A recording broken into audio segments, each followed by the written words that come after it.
Let's give the Lord a hand, please. All right, today I'm going to talk about the power of your words.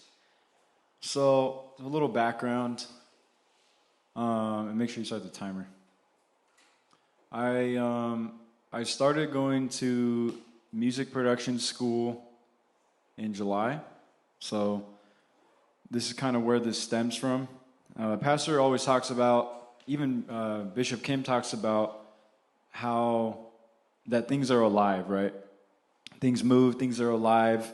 Pastors talked about how everything is really moving, and even scientifically that's true, because even something solid like this, all these molecules in here are actually moving at an extremely fast pace that it becomes a solid.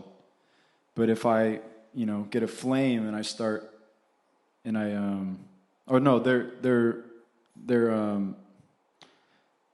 let me just continue. When I put a flame to this, the molecules break up and they become a liquid, and you see that what the form was on the inside, but right now it's just solid. Same with our cells, same with everything else, water, food, a curtain, everything, right? Even the Bible says that, right, watch these rocks cry out, right? So there's evidence there that there's things that, right, these walls can speak. Like Bishop Kim said, the car was speaking to him.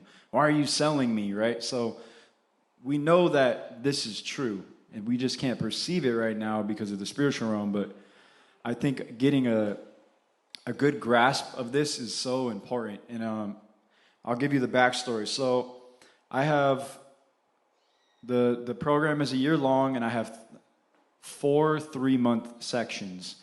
Within each 3-month term, I have different classes. So in this term, I have I'm learning one type of software. I have music theory. I have music business, and then I have one class called sound engineering, and that's like everything that you do inside of an actual studio.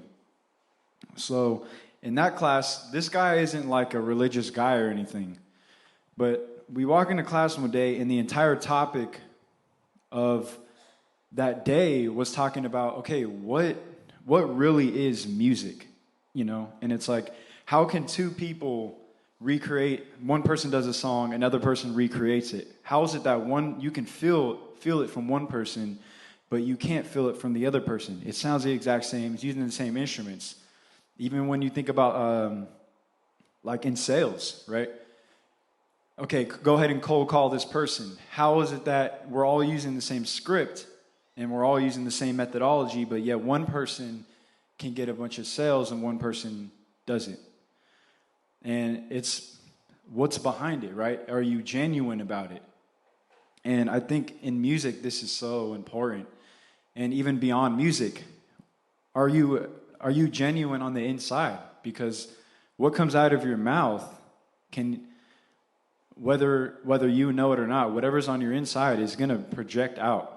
And if you're ministering to someone and you have something inside of you that's like an offense or some kind of irritation or something against somebody, and I'm ministering to that person, they're going to feel that.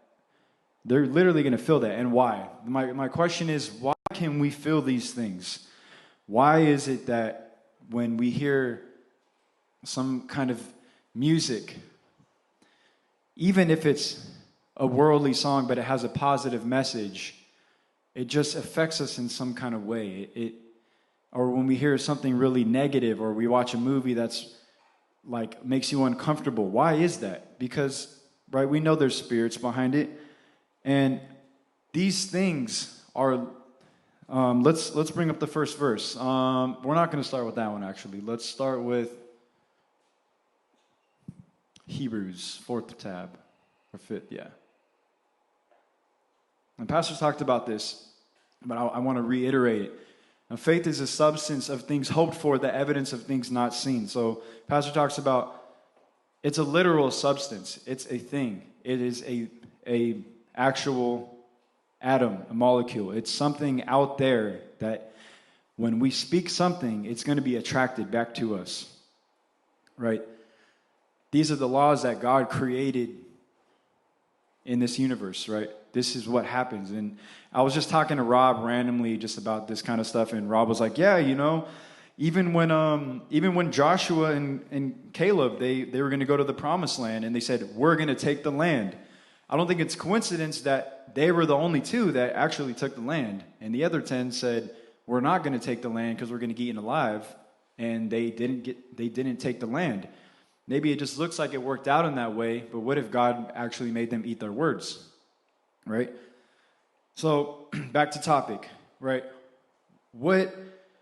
How is it that we feel something even though we can't perceive it, right? The Bible says there's something there. There's a substance there. We can't see it, but there's evidence. There's a substance of something that we hope for, something that we might speak out. And so we were talking about, not, the verse, obviously, but we were talking about these kind of things, like, and the guy's saying, there's so much more to music than just instruments, What really drives music is, right, that like push behind it, the thing you can't see. And it really got me thinking about everything that Pastor talks about, and just like the stuff that I've read and heard, and I was like, it really gave me a really big passion, even more for music, because I was like, wow, like this is why God has us in music. It's not just to do it for the sake of music, but like we can really, really, really touch people with music without even, of course we're going to minister to people, but without having to literally go up and talk to someone face to face. I could do a song up here, and it could really touch somebody to the point that they want to accept Jesus as their Lord and Savior. How powerful is that, right? So this is why God has us in different lanes, because God might give you an anointing on something where when you do it, when you do that task that God has anointed you to do, He flows out of you, and somebody can feel that. Whereas the same person who might even be talented will do the same thing, but they just you don't feel it. It doesn't have that power behind it. And so he started talking about how, and it was lining up with everything that Pastor says. He started talking about how everything is really actually moving, and everything is really like a sound wave. And he was talking, and if everything is a sound wave, then everything has a frequency, right? Sound is measured in frequency. There's many ways to measure sound, but one of them is there's a frequency. If I do, ooh, that's a really low frequency. The waves are moving really slow. If I do like a nail on a chalkboard, that's a really high frequency. It's going really fast. That's why you hear it so piercing. It has a higher frequency. And he started talking about how things have different frequencies. That's why you've seen, guys, all seen the example. I get a glass, I put it down. An opera singer comes in and sings and holds a certain note, and at some point, this starts shaking and it explodes. Why is that? I'll tell you why. And this is going to lead somewhere, so I want you guys to pay attention. This glass, let's say it has a frequency of 400 hertz. I'm not going to get too techie here, but this really blew my mind. The frequency of this glass is, let's say it's 400 hertz. Hertz can go from anywhere like 20 to 20,000. The lower the number, the lower the sound, right? You hear bass, boom, boom, boom, boom. That could be like 80 hertz. You hear like nails on a chalkboard. That could be like 10,000 hertz, right? So a glass in its solid state, not moving. Remember, the glass isn't walking, right? It's still. It's not moving. In its solid state, because everything is actually moving. We know this already because the molecules are inside here moving, but we can't see it, and it's solid. 400 hertz. A singer comes in, like an opera singer, and hits that note. Notes, like on a keyboard, all these notes here, they are all separate frequencies. Like in class, when you open up, when we get into the more technical engineering side of things, I hit a note in the middle that is literally associated with an actual frequency. This note, C, has this frequency. this note F has this frequency. Every note on the keyboard is designed to be on a certain frequency on the frequency spectrum that I'm talking about. 20K, 20,000 or 20 hertz to 20,000 hertz. Now, opera singer comes in, sings at 400 hertz, and the glass is 400 hertz. What happens is that singer is singing, and the substance that comes out of that person's mouth that we cannot see literally travels and hits the glass, and it understands the language of 400 hertz because the person singing at 400 hertz in the glass is created. Its being is 400 hertz. And so what happens? Whatever came out of that opera singer's mouth, it now hits the glass, and it's like, oh, you're 400 hertz, so they kind of go like this. And this is true because now what happens is that's why it starts shaking. It knows that language, and with enough force and with enough consistency of that sound, boom, explodes. And I was like, wow, this is very interesting. And so he started talking about, right, everything has frequency. Everything that is existing has a frequency, whether low or high. And so he was talking about in the 1940s, there was this bridge called the Tacoma Bridge in Washington. They had built it, and about a week prior, or they built it, and they didn't know these concepts back then, right? This is fairly new information in the past, 70 years. And they built the bridge, and the frequency of that bridge, I think, was like 40 hertz, okay? Nobody knew this back then. They just built the bridge. It was a great thing, awesome. We're building up the city. Now, what happened was somebody noticed that the bridge, and go ahead and pull up that video, second to last. Yeah, we don't really need the sound on it, but just go ahead and hit play. I'm not going to play all 5 minutes of this. I just want you guys to see what's going on here. Do you guys see that? Look at that bridge moving. A bridge does not move like that. It's going like this. Okay? There's nothing touching it. There's no King Kong over there hanging on to it. There's nothing there. And that bridge is moving. Okay, pause it. Why is that? Does anyone want to guess what made the bridge move that? Just a guess. Just to get people involved. Who said that? Wind. Wind. Yes. Wind. Okay. The wind that they didn't know was 40 hertz. And what happened was it started out, and I want you guys, when I'm talking about this, I want you to think spiritually too. Let's say we can correlate this perfectly with a soul comes in. They're somebody that is hard to get to, but I speak their language that they know because God is inside of me, right? I could be speaking that 40 hertz, and they're that 40 hertz because God gave that ability to me. So when I speak to them, He's coming out, and they feel it. Whereas the other person with the same experience doesn't have God inside them. They're not feeling that same frequency. You see that? Anyways, so I want you to think about that. As I'm saying this, I want you to think about that connection of a person that I just told you about. Somebody walks in, they're a hard to wrangle person, but yet we speak the same frequency. And I might not get to them at first, but consistency, speaking that same language, they're going to come around. So keep that in mind as I talk about this. This bridge is moving. They first opened it up. They had a grand opening. It was great. The wind starts blowing. Nothing happens. Right? The wind, that 40 hertz of wind is coming. It's hitting the bridge. Nothing's happening. A couple days pass. Somebody said they start feeling a little rumble on the bridge. It's normal. And then all of a sudden, a week passed, and go ahead and press play, and the bridge starts moving like this. Now go ahead and go towards the end of the video, maybe like 3, yeah. that bridge completely snapped in half. So that's good. Thank you. So what happened was the wind started hitting it, and over a week, just like the glass, it spoke the same language. And it's like, oh, I know that language. And it started moving the bridge. And it moved it so much, with so much consistency, that that bridge broke. And spiritually, this can happen in a positive side or a negative side.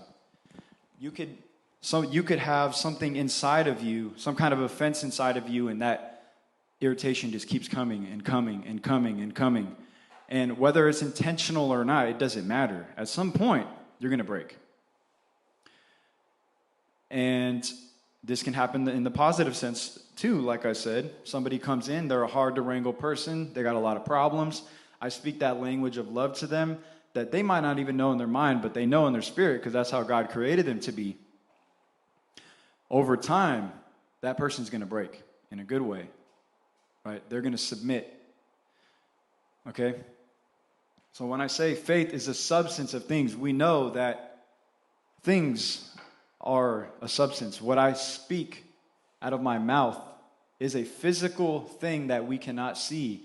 I speak, and that sound wave is moving, and it's touching Alex, and he might not feel it, but something's happening there. You see that? And that's why somebody walks in a room and says something, and they have a bad spirit. You can feel that because you are literally feeling that, if you get what I'm saying. There's something actually happening there. Now, I'm going to go further on this. We talked about, he went through so much. This guy is super smart. We talked about the effect of sound on plants and food. So there was a study done. Time out. There was a study done, and they had a big field of plants, and everything was the same. Nothing changed except one thing: the type of music they played to it. They played death metal to the plants, and they played classical music to the plants over a constant of about a month. Anyone want to guess which plants died and which plants grew faster? Who votes death metal grew faster? Okay, good. We're traveling along here. That's right. Death metal killed the plants. Literally. How is that?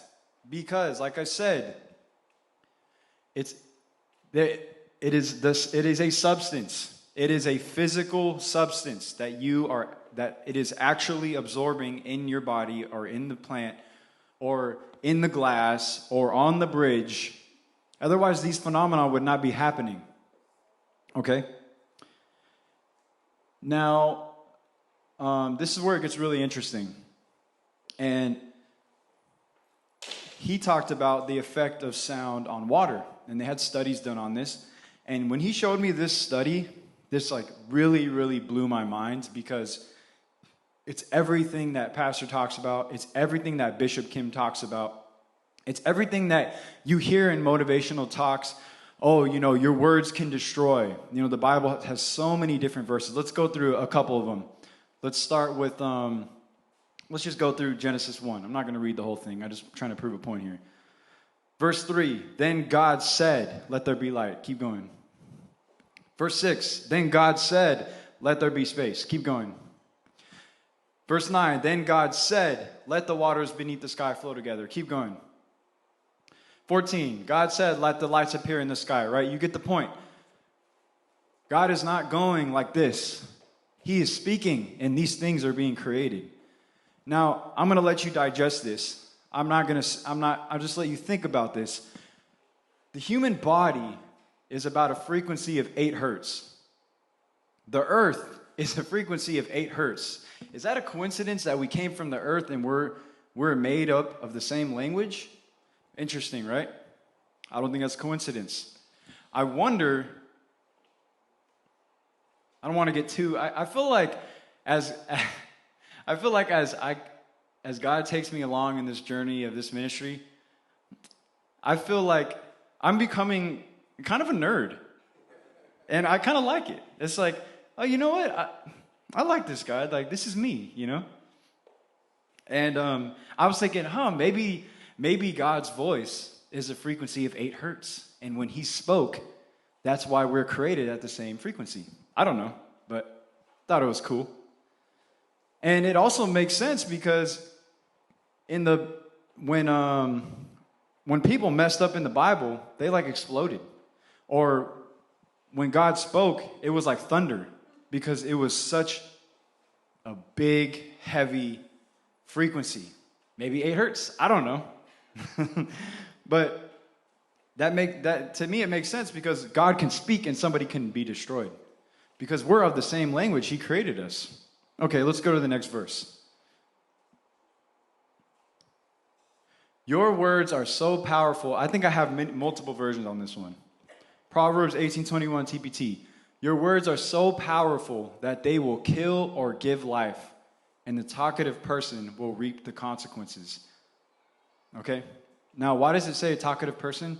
Because most times, a person who feels the need to talk and talk and talk, odds are that there's not a lot of good stuff coming out of their mouth. Okay? And when you're saying things without thinking, because I heard this thing from, I watched this Joyce Meyer sermon, I don't know, maybe 4 years ago. I still remember it. Joyce Meyer was saying her and her husband went somewhere, and the husband was like extremely smart.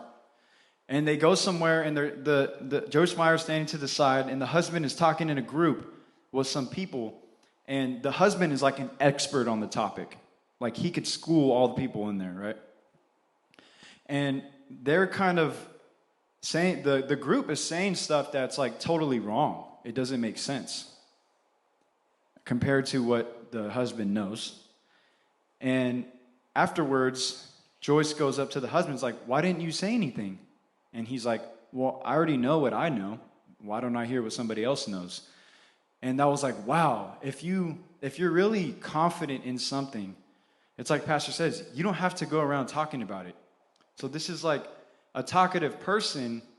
If you're so talkative about some kind of topic, maybe there's some kind of insecurity or fakeness or falseness as the foundation of that. Like somebody who says, oh, I get a lot of girls, blah, blah, blah. That person, they never got one girl in their whole life. Okay? I'm telling you that right now. So, but this is the point of this verse here. It doesn't need to say, and a non-talkative person, gets blessings, because it's obvious. Okay, next version. Same verse, next version, TLB. Those who love to talk will suffer the consequences. Men have died for saying the wrong thing. And yes, we know that. Even we know that in ministry. We know that with Joshua and Caleb. They spoke life and they conquered the land. The other 10, they literally spoke their own death. We can't conquer them because we're going to die. And God's like, okay, I will let that frequency go to you then. Those evil spirits are going to come and they're going to take you over and you're going to get burned outside the camp. And they died. Next verse, please. Message version. Words kill, words give life. They're either poison or fruit. You choose. And we have free will to choose our words. Matthew 12. Yeah. 33, right?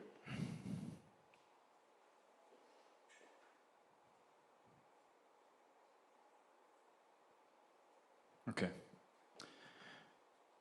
You must determine, this is Jesus speaking, you must determine if a tree is good or rotten. You can recognize good trees by their delicious fruit, but if you find rotten fruit, you can be certain that the tree is rotten.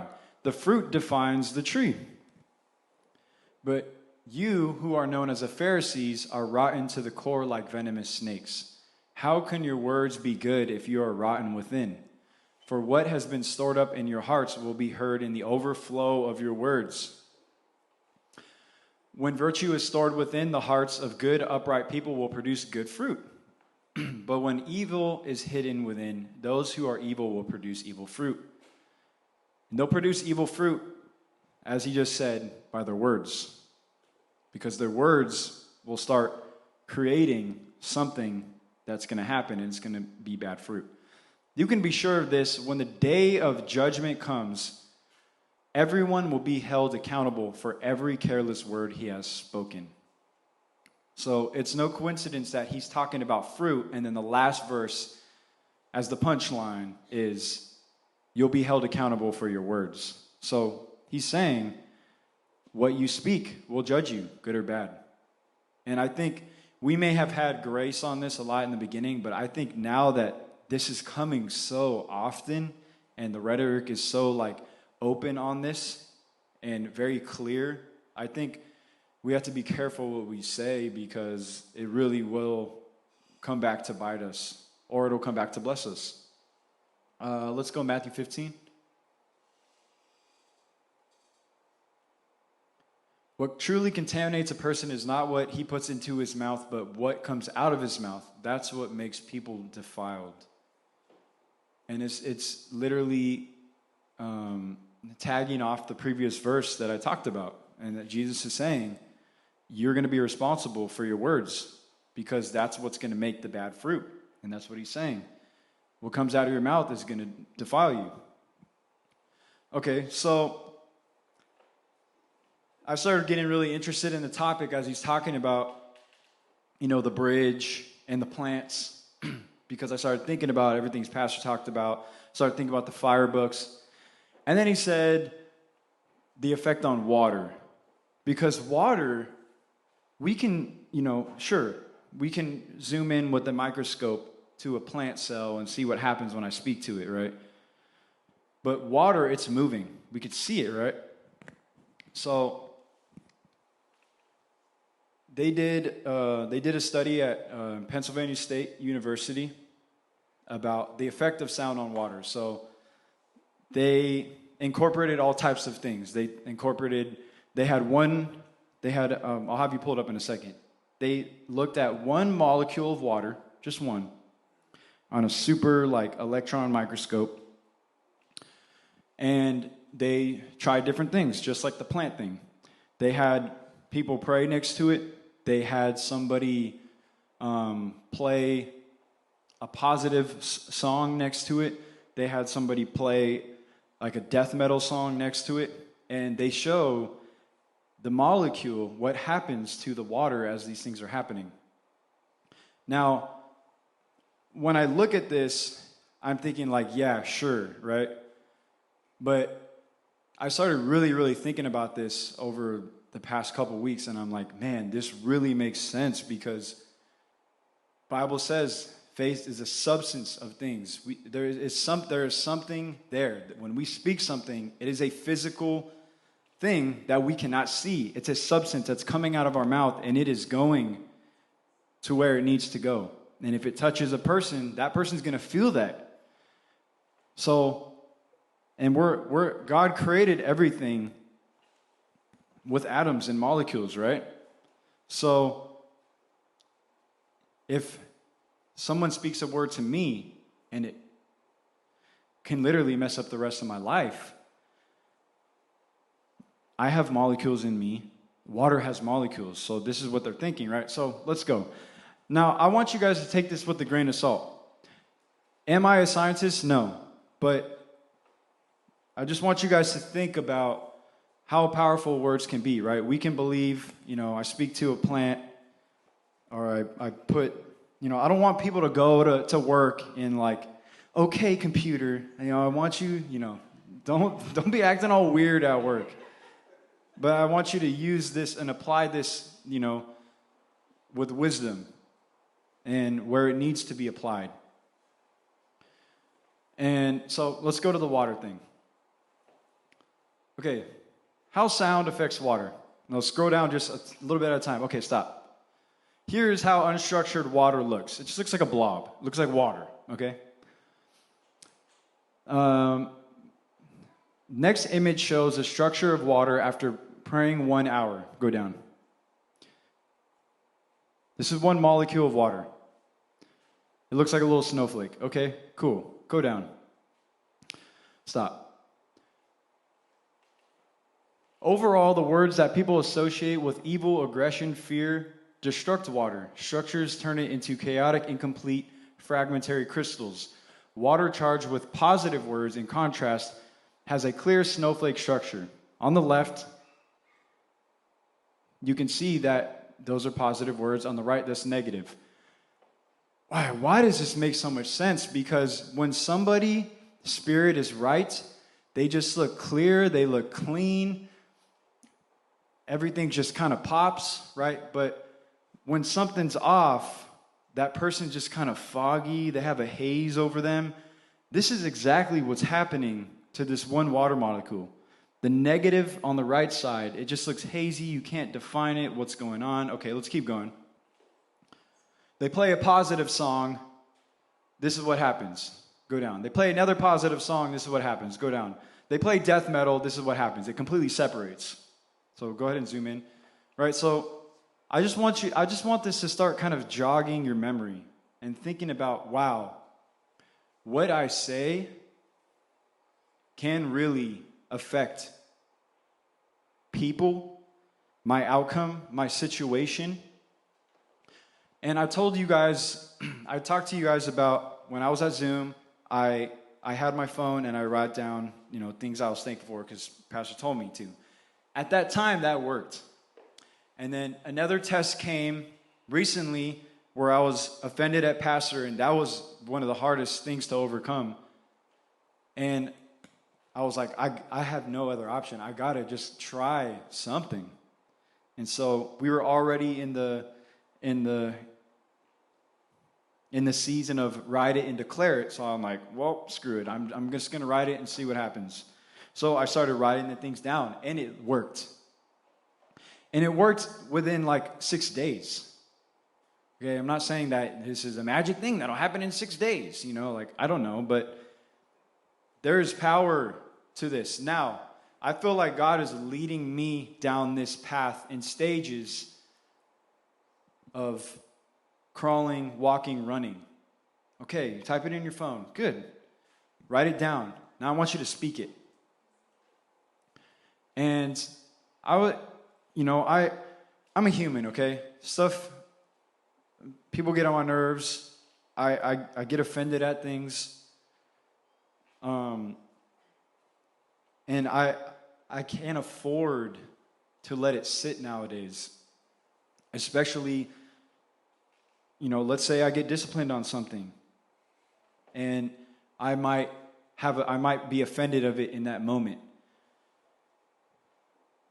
God already had me go through that kind of big test recently to overcome that. I can't afford, and I don't think God's going to allow me to sit in that for months. That's not going to happen. That grace is shorter now because I know better. And so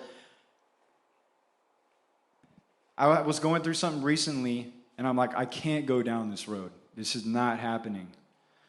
And nowadays, I'm so busy that I can't sit down for 20 minutes and write down.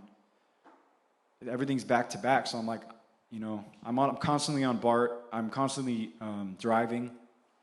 And so I'm like, you know what? I'm just going to speak it because we're already in that season where we got to declare things. And now this topic that we're talking about in class is really, really inspiring me. And I'm thinking about all the stuff that Bishop Kim has talked about, pastors talked about. Faith is a substance of things. And I'm like, okay, I'm going to start speaking it out.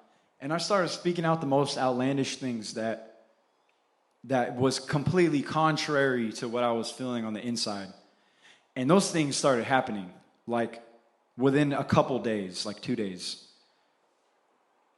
Like, for example, what's one good example? I'll be real with you guys. Pastor had said something, and I'm just sensitive, okay? I got to get over it. So this was like a week ago or something, and so immediately the thought comes into my mind and I want to get offended. And I'm thinking like, I can't do this again. I don't have the like energy to do this because if it's not that bad as in personal, tell them what it is. Okay. I don't remember the exact topic, but he had corrected me on something. And because I had just had that large discipline, like in February, my wound is still fresh, right? And so I have to be careful because the enemy knows this, okay? The enemy is crouching around like a prowling lion, right? And he knows my mental state and how I'm working on it because I've always been a little bit mentally weak. And I feel like I'm very grateful because God's really pushing me to be strong in that area. And you have to remember, God uses your authorities. We know this, right? So he had corrected me on something. It's something normal. I can't remember what it was. And I started feeling myself getting kind of mopey. I'm like, oh man, here we go again or something. And I'm like, and then I probably let that go for like a day. And then I was on BART and I started thinking about the class and I'm like, dude, I can't do this. Like, you know, when you physically can't, like, let's say you do 100 push-ups and you're so maxed out to the point where like, I can't even do one more push-up. Like your body will not allow you. Mentally, I'm like, I cannot go there. I can't handle that again. I cannot allow myself to go down that dark path by my choice, might I say. And so I went in the car and I was like, my relationship with Pastor is really good. You know, and I started like saying these kind of things. And as I'm saying it, like I could feel there was something like shifting. I felt it like physically. And like, I'm not somebody to be like hecka spiritual like that. You guys know me. But like, I felt that in that moment. And I was like, dang, like this is real. Like, you know, because I was writing it down a lot and that had power. And then when I started, like after I watched the Joel Osteen video, it just kind of like re-jogged my memory of everything that we've been talking about declaring and I'm like, dude, that's so true. Like I gotta keep in the habit of this. Like, and like I don't have to just apply it to like faith declarations, but like anything that I'm going through. If I have something an offense brewing, I better be sure that I handle that. What am I gonna say? I die and I go up to God's throne and he's like, you had that offense in your heart. You couldn't handle it. And I'm like, I could say like, God, like, I couldn't blah. I mean, what am I going to say, right? I have the tools to handle anything. I have the tools to conquer any giants, right? I am a Joshua. I am a Caleb. I am a David, right? These are things that I say now. I don't let that crap come in my mind anymore. And if it does, and if my body feels a certain type of way and my mind is a certain type of way, is that in my heart or is it the enemy? I don't know. I don't care. All I know is when it comes out of my mouth, that is what defiles a person. So by that standard, whatever's inside of me right now, okay, if there's something in my heart, it's going to come out. If it's the enemy, thoughts, how can I really tell the difference in that moment? I don't know. But the thing I can control is what comes out of my mouth. And if you're speaking negative words, I guarantee you, in this day and age, because now we know better, there's going to be consequences fast, because I've experienced this happening. I had a nail in my tire. Man, I can't even tell you. The new development that we live in, there's always construction going on. That back right tire, I've probably replaced 4 or 5 times. And some of them was because God was trying to get my attention on something. Recently, I got a nail in it. And I was thinking like, this one's fixable. This one's fixable. And even when I looked at the tire, it was, because on the tire, like the outside, if you got a nail on the outside wall, they're not going to fix it. They can't plug it up. They have to get a new tire. It was like, I was thinking like, dang, I got to get a new tire. And I was thinking like, this can't happen right now. I don't have the time for this. I was like, it's going to be fine. It's going to be fine. Take it into the shop, and I'm constantly thinking like, dang, I got to get a new tire. And they call me back, and they're like, we plugged it up. I'm like, great, awesome. And so little things. And so I was like, okay, I'm going to try this. I'm really going to try this. So, sometimes you have a bad day. You might start thinking of old thoughts. You might start thinking of, oh, this person did this to me. This person did that to me. You have to beat yourself up for that because that's normal. Whether that's in your heart or if the enemy's attacking you, like I said, what matters is what you allow to come out of your mouth, because if it's in your thoughts, yes, that has power, but your words have physical substance, and that will overrule anything that's going on, right? So this is why declaring is so important. And like I said, don't go crazy and like make a scene at work. Apply it with wisdom. But I'm really, really serious about this. Like, I'll leave this up to you whether this is, real or fake. But to me, I think it's real. To me, someone like Sukway comes in and pastor speaks that frequency to them and they understand. It might take a while, but over time, there's an understanding, right? And that frequency is love. You see what I mean? So I think this can apply to this as well. And obviously that's where it applies to us in our ministry, is we need to speak the same frequency. If someone went through this and I went through the same thing, we speak the same language. And when I speak to them, it's not like, oh yeah, you get me. That's like the outside of it. But why does that person get you? Why does that person vibe with you? It's because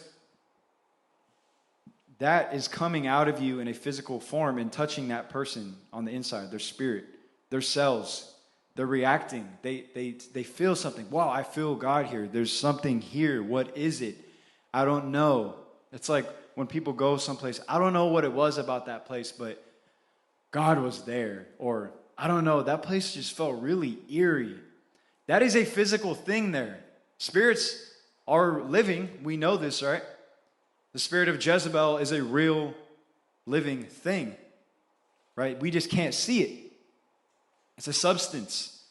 So what difference does it make if it's music, if it's your words? These things have really serious power.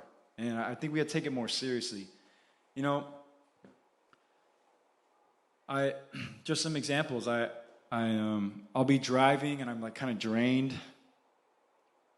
And I'll feel kind of like, maybe I'll feel kind of down. And I'll be like, man, today's an amazing day, right? And I say it with confidence. I don't say it like, today's an amazing day. Like, I'm not all like mopey. I say it like I mean it. Right? I say it with my chest. Right? But I'm serious. And when I start saying that, I could feel that. And there's some other things that are a little bit more personal, but I started saying things that was contrary to what, even the situation I was in, to what I was feeling on the inside, to what thoughts were plaguing my mind. And I would be shouting them in the car. And then events would happen 1 or 2 days later. I'm like, oh my gosh, this is crazy. This is for real, right? And some things might not happen so quickly, but like an offense isn't going to go away right away, especially if it's deep rooted. But if there's one thing you can control, it's your words. And now the Pharisees, they spoke really well. They read the word really well. They prayed really well. but they missed the love part of it, right? So, of course, with these words that you're speaking, this has to be coupled with prayer and obedience. You know, I feel like God was kind of downloading this to me yesterday as I was thinking about this. I was like, okay, God can represent the Word, the Bible, the words I speak. And I don't think it's coincidence, like Pastor said before, that it's called Word, because it's words that you read, it's words that you speak, right? You're either speaking life or you're speaking death. So God can represent the Word. Jesus can represent obedience, right? Obedience to the cross all the way to the end. And the Holy Spirit can represent prayer. So there's three right there.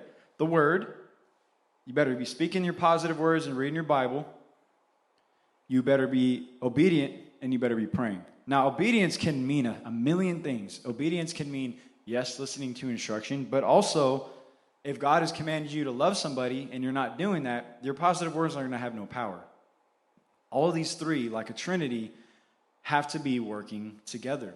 And God works like this in the body, right? He's setting the example for us.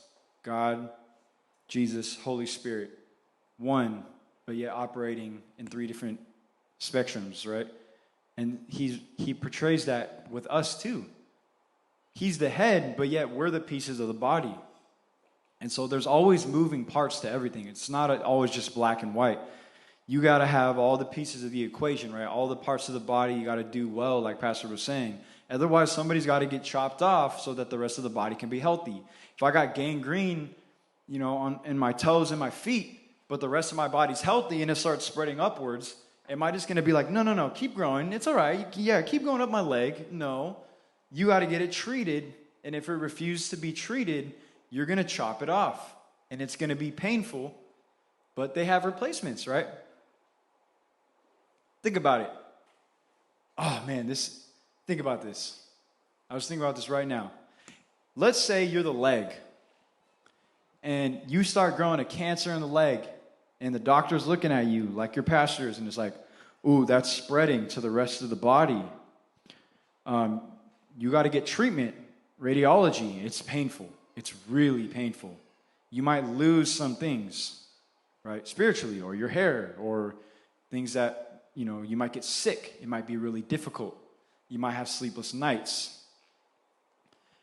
And you better fix this or go through this treatment process, this disciplining process, or we're going to have to cut it off. Okay, that person goes through the treatment. It's painful. And that body part probably ends up even stronger because it just went through trauma. Second, the person, that cancer does not go away. And leg gets chopped off. Okay, now one might argue, well, the body needed me because I was the leg. But you know what? God's going to bring someone in, like a prosthetic leg, and he's going to put it on there, and it might look out of place, it might look funky, but it's going to get the job done. And nowadays, they got so much good technology, God might even be like, you know what? I don't even need a flesh leg. I'll put a robotic leg on there, and I'll outrun everybody in here. You see what I mean? So, kind of a funny analogy, but it works, right? Like, God doesn't need us. If we're causing issues, or there's something that we refuse to let go and get radiology for and cancer treatment for, and we let it keep growing, God loves individually each one of us, but he also not just loves you, but loves the person next to you. And because you're not handling an issue, you're spreading that disease to somebody else, God's going to have to do, whoa, back off there. Right? We don't want to see that side of God, but God doesn't love just you. I want you guys to remember that. God loves everybody in here. And if someone is causing issues that is hurting another person, God has no choice out of his great love to say, whoa, back off there. What are you doing? I'm going to have to cut you off because I love both of you. I want you to get better, but you're not getting with the program. You're going to have to go to the back. You're going to have to go be quarantined and put a mask on because you're endangering the rest of my sheep, the rest of my children that I dearly love. I love you equally, but, this is ministry business here. It's like business. If I'm a football player and I go to the NFL and I'm the best player that the game has ever seen in 100 years, if I go ahead and break my leg, I am nothing anymore. Okay? It doesn't matter how good I was. Business is business, and the NFL is going to go, look, I appreciate everything you've done for me, but, we're parting our ways here. And it works the same spiritually. If God has to, sometimes business is business in a ministry sense, right? If in the business sense, if you're touching profits, right? If I'm an NFL player that got hurt, now I am literally sucking money out of the NFL, and I'm literally doing nothing. They have to cut me. I'm a liability. I'm costing them money. I'm not doing anything to make them money. God operates not on a money profit, but on a soul profit. So if I'm doing anything that's extracting the revenue of souls, and I'm decreasing the revenue of souls, he's got to take his ministry business mindset and be like, hey, I got to cut that off because it's a liability, right? And this is how God has to operate out of love. And it sounds scary because it is. And God will go there. If the cancer is growing, what do? They remove tumors. They cut stuff off. They do radiology. Whatever the process is, it's painful. And I'd rather it be the slightly less painful, like radiology, and come out better. Or you don't want to get chopped off because you get chopped off and thrown in the fire. That could mean you're going to lose everything. Everything's going to get burned up. Or it can mean, and even in an eternal sense, right? We don't know when our chances run out. I don't know what's going to happen tomorrow. So I better speak my positive words now because I don't know what's going to happen tomorrow. What if I said something and then that thing happened tomorrow and I'm not right with God? We can't just assume because we're in here that everything's all fine and dandy. We have to do our part. As long as we're doing our part, God's going to protect us. But if we're allowing stuff to sit inside of us, God will come to cut it off. Here's the scary part. God has given you the tools right now through pastor, right now through me. You got to do this. You got to do that. And they seem like trivial, simple things. Go in the car and, speak it out. And, it's like every motivational thing you ever hear. I woke up in the morning and I said to myself, you're going to be great one day, blah, blah, blah. You think that's phony? That's real. The people that understand this concept, the nerdy people that are like, hey, you know what? That's kind of real. I like that. Where the rest of the people are like, I tried that. For what? 2 words? That doesn't mean anything. How is it that every single successful person is always talking about this? I wake up in the morning, I say to myself, like, you're going to do great things today. You're going to be someone someday. You're going to own this company one day. You're going to have a great day today. It doesn't matter, right? This is a constant thing. The video that Pastor just posted about the Miss USA. It wasn't even her own. She didn't even believe in herself. The lady who even died because her words had so much power and was a physical substance hit that girl and it started moving all inside of her. And those cells conformed like this water into Miss USA off of the words that one lady spoke when she was working at Target. She didn't even know the lady. If that doesn't make the hairs on your arms and legs stand up, like, I don't know what does. That is so inspirational and so powerful. What you say to your kids, it's the same concept. What people say to you Sure, someone might say something and it might hit you, but you know the tools now. I'm speaking against it, right? So you guys got to take this very, very seriously because it is a real thing. Okay? And I just want to reiterate the point. If there's something that's sitting deep inside you, and I just went through this, you have to exhaust all the tools that God has given you. And if you feel like you've exhausted all the tools, you haven't, because otherwise you would be passing that test. That means you're refusing to use those tools consistently. So speak it out. If you're feeling against it, this happens to me all the time on a weekly basis. Sometimes I might feel like something's weighing me down to the point where I don't even want to talk to anybody. I'm driving in the car, I'll speak it directly against what I'm feeling to the complete opposite. And it seriously, it helps to the point where, oh yeah, I feel kind of better. It helps to the point where things are happening. They're reacting to my command, not the devil's command. But just like if we're created in the image of God, and God said, well, he spoke, I want this created. We have the same ability. I can say, I feel so happy right now. I feel so joyful. Because God has given us that creative ability, because he created us in his image, they have to listen to us because God is in us through his creation of his hands. So I want you guys, don't think of this as like, oh yeah, they always say speak positive words and everything will go great, Come on, guys, like this is real stuff. And if everything that I just went over right now doesn't inspire you, we're in trouble, But stay positive. Don't take it as a cliche. Take it literally, because it has physical weight. Think about the glass. Think about the bridge. What you say has physical binding in your body and will move you physically in your cells to where you're saying. Okay? Amen. That's it.